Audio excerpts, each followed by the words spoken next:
प्रेम से बोलो जय माता दी। नवरात्र अब अपने अंतिम पड़ाव पर पहुंच चुका है। आज माँ दुर्गा के 8वें रूप आदि शक्ति महागौरी की पूजा की जाती है। 8वें दिन पूजा देवी के मूल भाव को दर्शाता है। देवी भागवत पुराण में बताया गया है, देवी माँ के 9 रूप और 10 महाविद्याएं सभी आदिशक्ति के अंश और स्वरूप हैं, लेकिन भगवान शिव के साथ उनके अर्धांगिनी के रूप में महागौरी सदैव विराजमान रहती हैं। इनकी शक्ति अमोघ और सद्यः फलदायिनी है।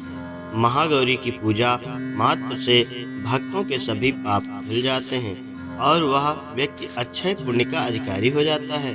ज्यादातर घरों में नवरात्र की अष्टमी तिथि के दिन कन्या पूजन किया जाता है।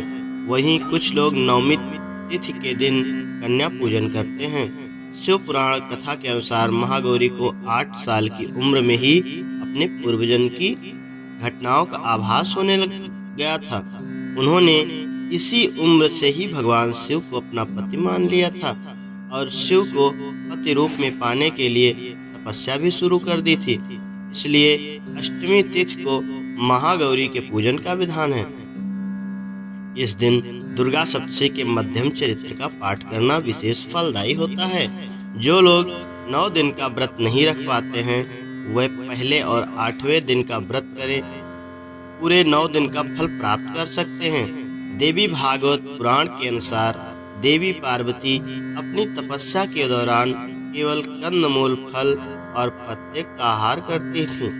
बाद में माता केवल वायु पीकर ही करना आरंभ कर दिया था। तपस्या से माता पार्वती को महान गौरव प्राप्त हुआ और इससे उनका नाम महागौरी पड़ा। माता की तपस्या से प्रसन्न होकर भगवान शिव ने उनको गंगा में स्नान करने के लिए कहा। जिस समय माता पार्वती गंगा में स्नान करने गईं, तब देवी का एक स्वरूप श्याम वर्ण के साथ प्रकट हुई, जो कौशिकी कहलाईं, और एक स्वरूप उज्जवल चंद्र के समान प्रकट हुआ, जो महागौरी कहलाईं। माँ गौरी अपने हर भक्त का कल्याण करती हैं और उनको सभी समस्याओं से मुक्ति दिलाती हैं। देवी भागवत पुराण के अनुसार महागौरी का वर्ण, रूप और गौर अर्थात सफेद है और इनके वस्त्र व आभूषण भी सफेद रंग के ही हैं। माँ का वाहन वृषभ अर्थात बैल है, जो भगवान शिव का भी वाहन है। माँ का दाहिना हाथ अभय मुद्रा में है और नीचे वाले हाथ में दुर्गा शक्ति का प्रतीक त्रिशूल है। महागौरी के ऊपर वाले हाथ में शिव का प्रतीक डमरू है। डमरू धारण करने के कारण माँ को शिवा के नाम से भी पुकारा जाता है। माँ का नीचे वाला हाथ अपने भक्तों को अभय देता हुआ वर मुद्रा में है और माँ शांत मुद्रा में दृष्टिगत हैं।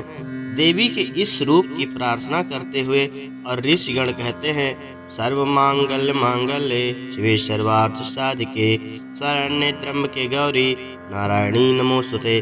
धन वैभव की अधिष्ठात्री देवी हैं। महागौरी अपने भक्तों के लिए अन्नपूर्णा स्वरूप हैं। यह धन, वैभव और सुख शांति की अधिष्ठात्री देवी हैं। सांसारिक रूप में इनका स्वरूप बहुत ही उज्जवल, कोमल, श्वेत वर्ण और श्वेत वस्त्रधारी है। देवी महागौरी को गायन संगीत प्रिय है और यह सफेद वृषभ यानी बैल पर सवार हैं। इस दिन कन्या पूजन का भी विधान है। कुछ लोग नवमी के दिन भी कन्या पूजन करते हैं, लेकिन अष्टमी के दिन कन्या पूजन करना श्रेष्ठ रहता है। कन्याओं की संख्या 9 हो तो अति उत्तम है, नहीं तो 2 कन्याओं के साथ भी पूजा की जा सकती है। अष्टमी तिथि के दिन नारियल का भोग लगाने की परंपरा है। भोग लगाने के बाद नारियल प्रसाद रूप में बांट दें। वहीं जो भक्त कन्या पूजन करता है वह हलवा, पूड़ी, सब्जी और काले चने का प्रसाद विशेष रूप से बनाया जाता है। माँ की पूजा करते समय भक्तों को गुलाबी रंग के कपड़े पहनने चाहिए, क्योंकि गुलाबी रंग प्रेम का प्रतीक माना जाता है। आइए महागौरी का ध्यान करें। श्वेते वृषे समारूढ़ा श्वेतांबरधरा शुचिः महागौरी शुभं दध्यान् महादेव प्रमोददा या देवी सर्वभूतेषु गौरी रूपेण संस्थिता नमस्तस्यै नमस्तस्यै नमस्तस्यै नमो नमः। अब हम बात करेंगे महागौरी की पूजा की विधि क्या है। अष्टमी तिथि पर महागौरी की पूजा का विधान भी है, बाकी दिनों की तरह ही होता है। जिस तरह सप्तमी तिथि को माता की पूजा की जाती है, उसी तरह अष्टमी तिथि को भी शास्त्रीय विधि विधान से पूजा की जाती है।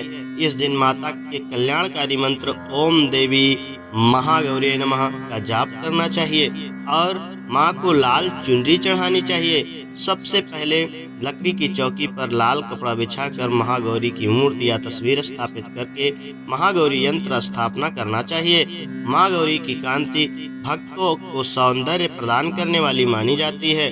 हाथ में सफेद फूल लेकर माँ का ध्यान करें और फूल अर्पित करें और विधिवत पूजन करें। महागौरी को रात की रानी का फूल बहुत ही पसंद है। ऐसा पुष्प चढ़ाने से माँ शीघ्र ही प्रसन्न हो जाती हैं। फिर भोग प्रसाद लगा करके माँ की विधिवत आरती करनी चाहिए। इसके बाद में रात्रि जागरण करना चाहिए। प्रेम से बोलो जय माता दी। यदि माँ की कहानी अच्छी लगी हो हमारे चैनल को सब्सक्राइब और वीडियो को लाइक करना ना भूलें। जय माता दी।